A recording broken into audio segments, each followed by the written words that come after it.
Have you noticed that the harder you try to start a conversation, the faster it dies? You say, "Hey, how are you?" And within seconds, it's over. Meanwhile, someone else walks into the same room, says only a few words, and suddenly everyone listens. It's not that they're better looking, funnier, or more confident. It's something deeper.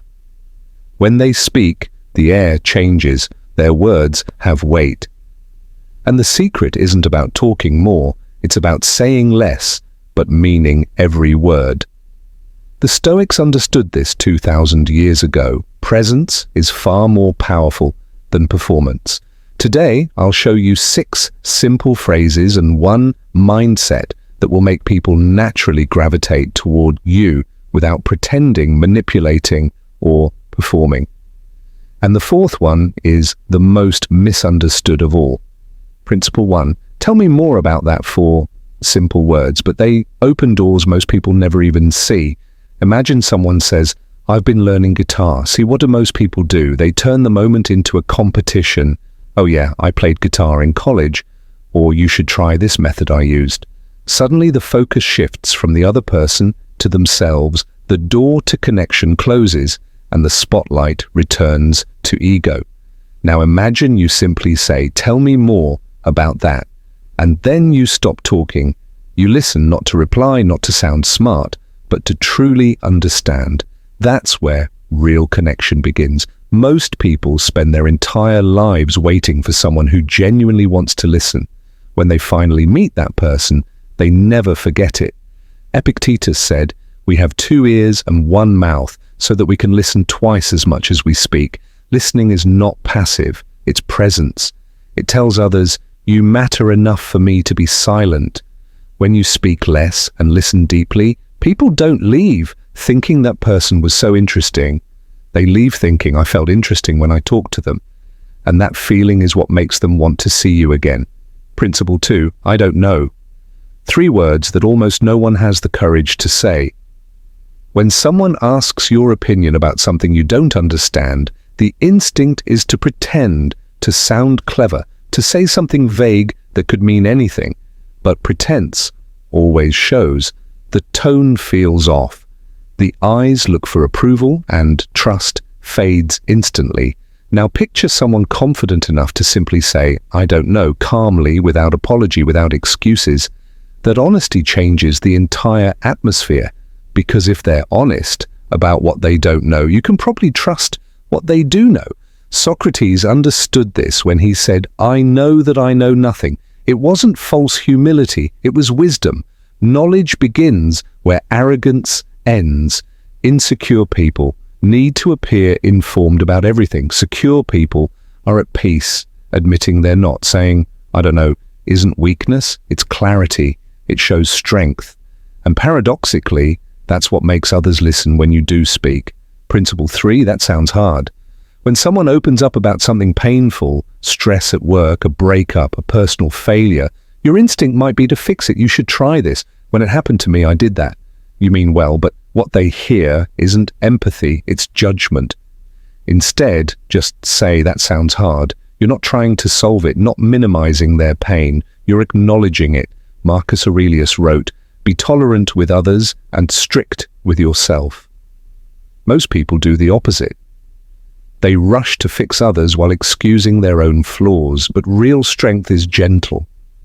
When you say, "That sounds hard," you give someone permission to feel without defending it. And in that space, people start to heal, not because you gave advice, but because you offered presence. They don't need your solution, they need your stillness. Principle 4, the power of silence. This is the hardest one and the most misunderstood. Most people fear silence. The moment there's a pause in conversation, they panic. They fill it with meaningless words, random stories, nervous laughter. They believe silence is failure, but silence is strength. Watch someone who's comfortable with it. In a group, they speak rarely, and when they do, everyone listens, because their silence before speaking signals that what's coming next matters. They don't rush to fill the air. They let silence do the work. Seneca once said, "Silence is a lesson learned through many sufferings. Those who have faced themselves no longer fear quiet, They've realized that silence isn't empty, it's full of attention, full of power. When you stop running from silence, you stop running from yourself. You listen better, think clearer, and your words begin to carry weight. You no longer speak to fill space. You speak to deliver meaning. And when you master this, people lean in before you even open your mouth. Principle 5, I appreciate you. 3 words, but they hit deeper than thank you. Thank you is transactional. It recognizes an action. You helped me move. You fixed my problem. I appreciate you recognizes the person, not the task. It says, I see who you are. When you tell someone I appreciate you, you're acknowledging their character, not their usefulness, and that changes everything. Marcus Aurelius began each morning reflecting on the people around him, grateful not for what they did, but for the kind of humans they were. He knew that recognizing virtue is what keeps our own virtue alive. Use this phrase sparingly but sincerely. When someone shows consistency, loyalty, kindness, that's when it matters. Recognition like that builds a kind of bond that no transaction ever could. In a world that values productivity over humanity, being the person who sees others is revolutionary. Principle 6, number the hardest word to say and the most liberating.